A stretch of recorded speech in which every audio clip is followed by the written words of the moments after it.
வீடே மணக்க மணக்க உடலுக்கும் ரொம்ப ஆரோக்கியமான கருவேப்பிலை குழம்பு எப்படி செய்யலாம் பார்க்கலாம் வாங்க. ஒரு வானல் 1 ஸ்பூன் எண்ணெய் விட்டுக்கோங்க. மிளகு 1 ஸ்பூன், பூண்டு 4 பல் போட்டுக்கோங்க. கருவேப்பிலை ஒரு கைப்பிடி அளவு நல்லா போட்டு எல்லோரும் நல்லா வதக்கிக்கோங்க. நல்லா முறுமுறுன்னு வதங்குறவளவு லைட்டாக வதங்கினாவே போதும். நல்லா வதங்கினதுக்கப்புறம் ஆற வச்சு மிக்சியில் லைட்டாக தண்ணி ஊற்றி நல்லா நைஸாக அரைச்சி எடுத்துக்கோங்க. அப்புறம் ஒரு வானல் மட்டும் எண்ணெய் விட்டு கொஞ்சம் கடுகு 1 ஸ்பூன், சோம்பு 1 ஸ்பூன், வெந்தயம் 1 ஸ்பூன் நல்லா போட்டு வதக்கிக்கோங்க. அடுத்தது பூண்டு ஒரு 5-6 பல் சேர்த்திக்கோங்க. சின்ன வெங்காயம் கொஞ்சம் நறுக்கி சேர்த்திக்கோங்க. ஒரு கைப்பிடி அளவு சின்ன வெங்காயம் சேர்த்திங்கன்னா நல்லா டேஸ்ட்டாக இருக்கும். கருவேப்பிலை கொஞ்சம் சேர்த்திக்கோங்க. வெங்காயம் நல்லா பொன்னிறமாக வதங்கின பிறகு ஒரு தக்காளி, பெரிய தக்காளியாக இருந்தால் 1 போதும், குட்டி தக்காளியாக இருந்தால் 2 எடுத்துக்கோங்க. வெங்காயம் குட்டி குட்டியாக நறுக்கி சேர்த்து நல்லா வதக்கிக்கோங்க. தக்காளி நல்லா வதங்கணும்.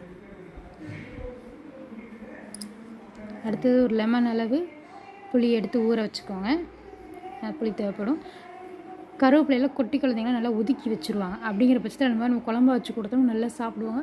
உடம்புக்கு ரொம்ப ஆரோக்கியமான, முடி கொட்டுறவங்களுக்கு, முடி கொட்டுற பிரச்சனை அதெல்லாம் வந்து சாப்பிட்றவங்களுக்கு நல்லா டேஸ்ட்டாக இருக்கும். 1 ஸ்பூன் மஞ்சள்தூள், குழம்பு மிளகாத்தூள் ஒரு 1 ஸ்பூன், லெமன் அளவுக்கு புளி கரைச்சி வச்சோம் பார்த்தீங்களா, அந்த தண்ணி எடுத்து இதில் சேர்த்திக்கோங்க.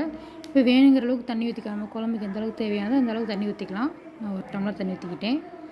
நல்லா இப்போ அடுத்தது வந்து நம்ம அரைச்சி வச்சுருக்கோன்னு சொன்ன பார்த்தீங்களா, அந்த பேஸ்ட், அந்த கருவேப்பிலை அதை எடுத்து ஊற்றி மிக்ஸ் பண்ணிக்கோங்க.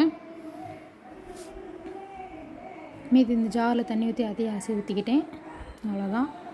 இப்போ நல்லா கொதிக்கணும். கொதிச்சு லைட்டாக சுண்டணும். சுண்டினாதான் குழம்பு அருமையாக ரெடி ஆயிடும். ரொம்பவும் ஆரோக்கியமானது.